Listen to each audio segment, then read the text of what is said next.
நினைக்காத. ஃப்ரெண்ட்ஸ், இன்றைக்கி நான் சொரக்காய் கூட்டு சிம்பிளாக எப்படி செய்கிறதுன்னு காமிக்கிறேன். இது வந்து தெரியாதவங்க, பிகினர்ஸு, பேச்சுலர்ஸு தெரியாதவங்க இதை பார்த்து கற்றுக்கோங்க. தெரிஞ்சவங்க சும்மா பாருங்கள், என்டர்டெயின்மெண்ட். முதல்ல கடாயில் எண்ணெய் ஊற்றி கடுகு, உளுந்து, கடலைப்பருப்பு, சீரகம் இது வரை வெடிக்கிட்டோம். வெங்காயம் போட்டாச்சு. மஞ்சள்தூள் ஒரு 1/4 ஸ்பூன் போட்டுக்கலாம். வெங்காயம் வதங்கிச்சு. தக்காளி போட்டுக்கலாம். தக்காளி வதக்கியாச்சு. இப்போ சொரக்காயை போட்டுக்கலாம். சொரக்காவை கழுவி, தோல் சீவி கழுவி அரிஞ்சு வச்சுருக்க போட்டுக்கலாம். உப்பு போட்டுக்கலாம்.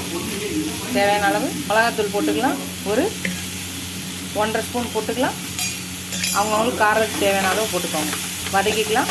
கொஞ்சம் தண்ணி ஊற்றி வேக வைக்கலாம். வெந்தோடனே கடலைப்பருப்பு போட்டுக்கலாம். வேகட்டும். ஃப்ரெண்ட்ஸ், காய் வந்துருச்சு. கடலைப்பருப்பு கொஞ்சம் ஒரு 1/4 அளவுக்கு வேக வச்சுருந்தேன். அதை போட்டிருக்கேன். அது வேகட்டும். அதுக்கப்புறம் அதுக்கு அரைச்சி ஊற்றுறதுக்கு தேங்காய் ஒரு 2 பதையும் ஒரு ஸ்பூன் சீரகமும் போட்டு அரைச்சி ஊற்றலாம். ஃபஸ்ட்டு தூள் பண்ணிக்கலாம். கடலைப்பருப்பு போட்டு முடிஞ்சிச்சு. கொஞ்சம் கொதிச்சிச்சு. இப்போ அரைச்சி வச்ச தேங்காயும் சீரகத்தையும் ஊற்றலாம்.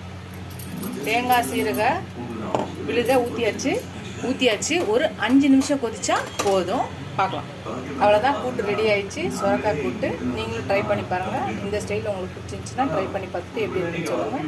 இந்த வீடியோஸ்னால் லைக் பண்ணுங்கள், ஷேர் பண்ணுங்கள், கமெண்ட் பண்ணுங்கள். இதோட அடுத்த வீடியோவில் பார்க்கலாம். பாய்.